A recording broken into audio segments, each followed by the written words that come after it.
What's up, YouTube? It's your boy Mufasa. Mufasa No Limit Game back at you, back at here with another one, man. We got a good one over here, man. Consistent with it, consistent gang in the building. You know how I'm coming. But we got the stupidest criminals of all time. Man, you gotta be smart out there, especially if you're doing something that's illegal. Something that's gonna get you locked up, or something that's gonna get, you know what I'm saying? 9 times out of 10, if you do the crime, it's not worth the time. Keep that note. But we're gonna go ahead and get started in this video. 2009, Matthew McNally and Joey Miller robbed a home in Iowa using masks drawn onto their faces with permanent black marker. Whilst on the run, the two discovered that permanent black marker doesn't rub off easily, leading to their simple arrest and embarrassingly stupid mugshots. However, these two still look like geniuses in comparison to some of the other idiots we'll be talking about as we discuss the stupidest criminals of all time. Take for example MacArthur Wheeler, who robbed 2 banks in broad daylight as he thought that pouring lemon juice on his face would make him invisible to cameras. When shown the bank surveillance footage, Wheeler refused to believe that he was First off, ain't nothing in this world proven to make you invisible to anything. That's false. First off. Well, he must have been high off that missile, thinking he was gonna get away with this type of crime with lemon juice. Come on now, you gotta be stupid. visible, stating to officers, "But I wore the juice," believing that as long as he didn't come near a heat source, he should have been completely invisible. Police concluded the Wheeler was not crazy or on drugs, just incredibly mistaken, with the lemon juice mistake eventually costing Wheeler a 24.5-year prison sentence. However, See, that's facts right there. Just that little, him thinking he can get away cost him 24 years of his life. Now, the average man lived to be about 60 years. So 24 years, that's more than half your life. Think about the day you was born till you 18 years old. Imagine just that amount of time right there from you being on this earth being in jail. That was a long time. It's not worth it. It's not worth it. if we're on the topic of terrible disguises, then we can't go past Dennis Hawkins, whose disguise as an old lady wasn't much better. His sweater accompanied fake boobs, a full beard, and fittingly clown pants, with his insanely recognizable outfit helping police to catch Hawkins only an hour after the robbery. The police chief for the area stated he would get my nomination for dumbest. Another thing, and I heard somebody say this, and I'm gonna repeat this, and I hope y'all take this and let this marinate. In the 80s, in the 90s, it was 100 times more easier to commit a crime than it is today. And I say so because cameras. First off, today's technology is so advanced. Cameras are everywhere, from your front door to your street to GPS, in-car cameras, police having this. Everything is videotaped now, so they have evidence somewhere. You know what I'm saying? You probably getting filmed probably 50 to 60 times throughout the day, and you don't even know it. So just to think you're gonna get away with a crime, you can get away with it, but it's just gonna be a lot more harder to do. Feel me? Criminal, I think. You still have his black facial hair with a blondish wig. Definitely different. Different is also a good way to describe Patrick McGuire's disguise, who robbed an Illinois convenience store while covering his face with a clear plastic bag. He was only able to obtain $60 from the robbery. However, due to his extensive criminal history, he was sentenced to 15 years in prison for the stunt, meaning that he had to spend 1 year in prison for every $4 stolen from the store. Talk about a bad return. Equally bad was Paul Sinclair, who attempted to rob a bank in Florida by using his fingers curled up into a gun shape. The quote-unquote weapon was so non-threatening that the bank teller gave him only $120, after which he'd flee on foot before being caught by police only 10 minutes later. Then there was James Blankenship, who thought that robbery was legal as long as you did it at a certain time of day. Back in 2013, First off, you look like a meth head. I apologize. My contact lens is acting up. But back to what I was saying, though, he looked like a crackhead. Look at his face. He has red blemishes, all that. If you see somebody that has red marks, blisters, look like they got all types of acne all over their face, they probably a crackhead. And not even, you don't even have to be crack. It could be crack, heroin, meth, all that stuff. Either way, your skin and make you look like a walking zombie. So you already know he was off some drugs. Chip broke into his own mother's home, after which the police were called, who would take to their Facebook page later that day to explain what had happened. He fled the scene upon seeing his mother. The male was located under the house hiding in a crawl space. When advised of his charges, he made the statement, "I thought you could only be charged with burglary if you break in during the night time." Blankenship was given 180 days in jail and ordered to pay a $100 fine, yet this wasn't the... Even if you break into a house, right? If you break into a house and nobody's home, if the cat's home, it's an armed robbery. If somebody home, it's a pet spider can be home. They pet monkey, they can have a goldfish, anything. If anybody home and you commit a robbery, it's like 10 plus years just for that. Either or, it just be called a robbery. Only time when a person was dumb enough to think that a law didn't apply to them. Because when Reuben Pavin was caught stealing from a charity thrift shop in New Hampshire, it stated that he thought everything was free because of the name of the business, Finders Keepers. The sign did say Finders Keepers, so I took that DVD player, took it home, Pavin told the local TV station. A couple of weeks later, the stuff is still there on the porch, so I'm thinking to myself, Finders Keepers, they probably just put stuff out there for people to take. The business responded via Facebook stating, "This man who was caught on video is saying it is all a misunderstanding. He thought everything at our store was free. Is that really the best defense he could come up with?" After which Pavin reportedly turned in the stolen goods to police, holding that he's not a bad person or a bad dad, and is rather just unbelievably stupid. But was he as dumb as Derek Mosley, who in 2013 attempted to rob a store named Discount Gun Sales by using a baseball bat? When Mosley alleged... Now that's the perfect term, as in, do not bring a knife to a gunfight. I have never heard of somebody robbing a gun store. That's like a, you know what I'm saying? Like going into a lion's den or something. Just some crazy ass shit that you just, you know, ain't gonna work out. You rob a gun store. Everybody in there probably got a gun. And it's your gun against whoever, all the employees and their guns. So who gonna all fire each other? Come on now. You ain't no James Bond. You ain't gonna headshot him. You ain't no John Wick. Don't be watching the movies and shit. That shit fake. That ass gonna die. barged into Discount Gun Sales and smashed the display counter with his baseball bat, the store manager simply pulled out his own personal firearm and pointed it straight at the would-be robber, holding Mosley in the store until he was arrested and charged with first-degree robbery. A similar story then came out of Texas in July 2022 when a gun store was robbed at knife point, although this tale instead ended in a body bag as the robber was fatally shot by the store. If I worked at a gun store and somebody came in with a knife, I'm gonna instantly think, like, where are the cameras? Am I on punk? Like, first off, of course I'm gonna take the situation serious. But all I'm gonna have to do is up on buddy, just and call the police and wait for them to come. You know what I'm saying? Just up it. If he flick that blade up or whatever, everything on camera is self-defense. Shoot his ass right down, but it's just stupid.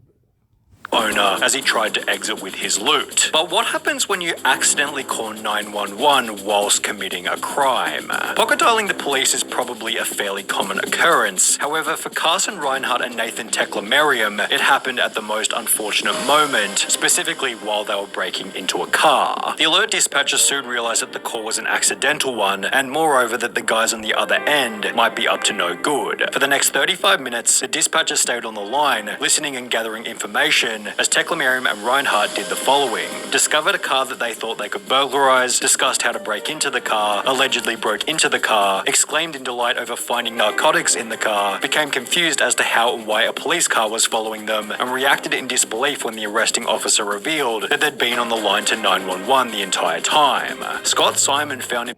I know that's the dumbest thing you could ever do. Is commit a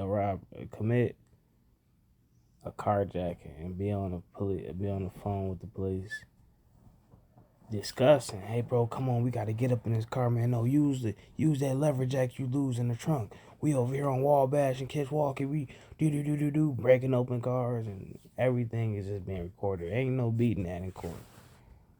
Himself in a similar situation, although under much more severe circumstances. Whilst on trial for murder in 2015, Scott was successfully sentenced to life in prison, as 2 years prior he'd pocket dialed the police while admitting to a friend that he was the one who committed the crime. He had no idea he called 911, a sheriff's office spokeswoman told the Miami Herald. He basically told on himself, as did Albert Bailey, although in a much stupider way. Bailey had planned on robbing a bank in Fairfield, Connecticut, although rather than exercising the element of surprise, he'd call the bank prior to the robbery stating, I want $100,000 in large bills and no die packs. I'll be sending someone into the bank to get the money. Don't call the police, we are monitoring the police scanner. Prior to making this phone call, Bailey had already served 7 years in prison for a previous bank robbery. However, this new plan was equally ineffective, as after arriving at the bank to collect his cash, Bailey was locked inside, arrested, and sentenced to. I would never understand how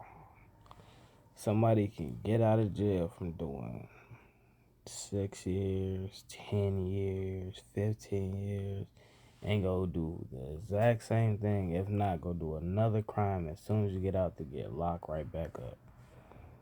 Like, that's just the definition of you did not learn your lesson during your time. You know what I'm saying? Like, it's the dumbest thing ever to sit here and make the same mistake that just cost you 7 months of your life, a year of your life. It does not matter. It's pointless. That's one thing y'all gonna learn, man. Y'all gonna learn some stuff watching my channel. For real. Another 9 years in prison. Although if he wanted to avoid this time behind bars, he could have had a chat with Tito and Amanda Watts, who got arrested in Florida for selling tickets to enter heaven at a price of $100. Tito Watts said in his police statement, I don't care what the police say, the tickets are solid gold, and it was Jesus who gave them to me behind the KFC and said to sell them so I could get me some money to go to outer space. You should arrest Jesus because he's the one who gave me the golden tickets and said to sell them. I'm willing to wear a wire and set Jesus up. The couple had apparently earned over $10,000 from the stunt, meaning that they were able to find people even dumber than them, one of which might. What is wrong with their face? What did he got, a Nazi sign all over his face? And she looked like she just hit the missile before taking a mugshot. Fuck is you talking about? They all look like drug addicts, man. Drug addicts do the stupidest thing because they're trying to catch that next high. That's why you don't ever want to do no type of drugs like that, man, where you got to shoot up and shit like that, because people will get a life to get that high again. It's that crazy. And trust me, you can be mentally strong, but that dope will take a nurse down, or take a firefighter, any type of military dude down, a president down. It just don't do drugs, man. Have been Ruben Zarate. While attempting to rob a muffler shop in 2008, Zarate was told that the shop couldn't access the money safe without their manager, who didn't begin his shift until later that afternoon. Instead of bailing on the robbery, Zarate instead gave them his phone number, asking them to give him a ring the next time the manager was in. They did so later that afternoon, although after returning to the store, Zarate received no money and was instead met by police and charged with aggravated robbery. Then there was the man who gave the people he was robbing something even stupider. The unnamed robber walked into a London bank carrying a gun and a bag, which he'd take to the front desk before demanding £700,000 in cash from the bank worker. But after making his demands, the crook handed over his gun to the cashier instead of the bag. Investigating authorities stated, the guess is that he is very inexperienced and panicked when he approached the cashier, handing over his gun instead of a bag by mistake. But it was Trevor Jones who left an even more damning piece of evidence at his crime scene. After breaking into a house in Atlanta, Jones took a moment to check his Facebook on the owner's computer before leaving without logging out. Less than 3 years later, a similar story entered news headlines, reading a 26-year-old Minnesota man has been tracked down by police after leaving his Facebook profile logged in at a house he allegedly robbed, although this story... Back to the example I said in the beginning. With today's technology, if you steal an iPhone, if you steal an Apple Watch, if you steal any type of technology, everything is tracked and can be found. iCloud, GPS tracked.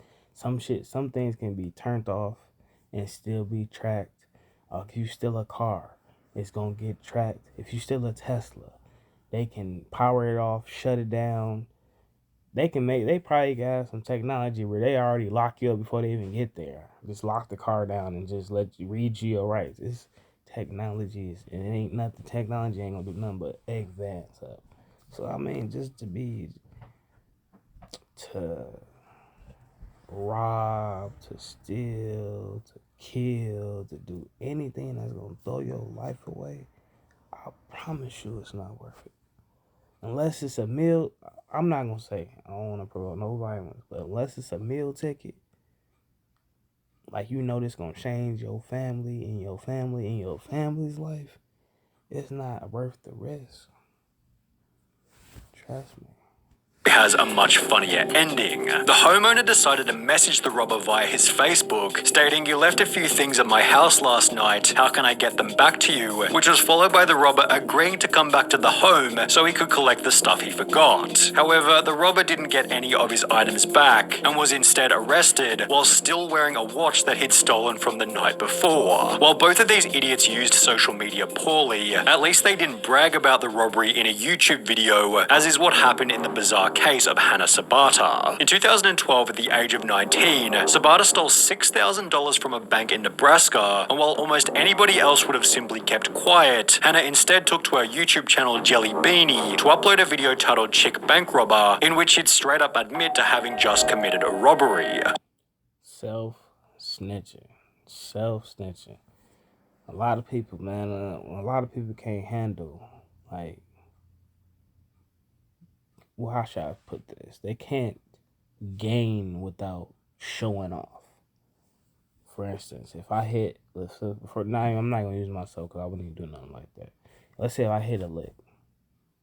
I hit somebody's house. I get $50,000. Clean robbery. Came in, safe was unlocked, took $50,000, ran out, I get home. Most people, that's why they say gangsters move in silence. Most people can't get that money and shut up. People they gotta get on the book. They gotta show their mama. They gotta look, man, I just came up. They get on live. Look, man, we just hit that nigga house down the street. Next you know, a week later, not even a week later, a couple of days, hours later, the police is there. They already got what they need. You told on yourself. Now you finna do 10 to 15 years, 20 years, when you could have kept it and got away with that. Same thing with murder. Motherfucker brag about murder. But person could be, you could have bodied this person 2-3 years ago. You make a song, slip him in the lyrics. Next you know, the police on your case. Oh, they just found who murdered him. Now, you just threw your life away for some clout. She'd then discuss her entire methodology for the crime while showing the money and the amount that had been stolen, before concluding the video by describing the vehicle she had used and that it had its license plates removed. This information eventually resulted in Hannah Sabata's arrest and sentencing of 10 to 20 years prison, done so in a public courtroom filled to maximum capacity with people who had seen the video. Just 2 years prior to this, 21-year-old Frank Singleton was being released from Palm Beach County Jail, having just served time for a trespassing charge. The only issue was he didn't have a car to leave the jail, so he decided to steal one from the visitors' parking lot, yet the car he decided to steal was a manual, and he could only drive auto. Singleton sat in the car looking like an idiot before being arrested and sentenced to a further 6 years in prison, telling deputies that he tried to take the car because he didn't feel like walking to his home about 6 miles away. And while you may be sat here thinking that these criminals can't get any dumber, it's time to introduce 53-year-old Michael Anthony Fuller. While it's common knowledge that the US banknote doesn't go any higher than $100, Fuller had the genius idea to create a counterfeit $1 million note before trying to use it at his local Walmart. He loaded his cart with a vacuum. They ain't never made nothing under $100. You gonna take it to yourself, take it upon yourself to make a counterfeit $1,000 and thought you was finna get away with it. You was better off making 5, 10s, and 100s.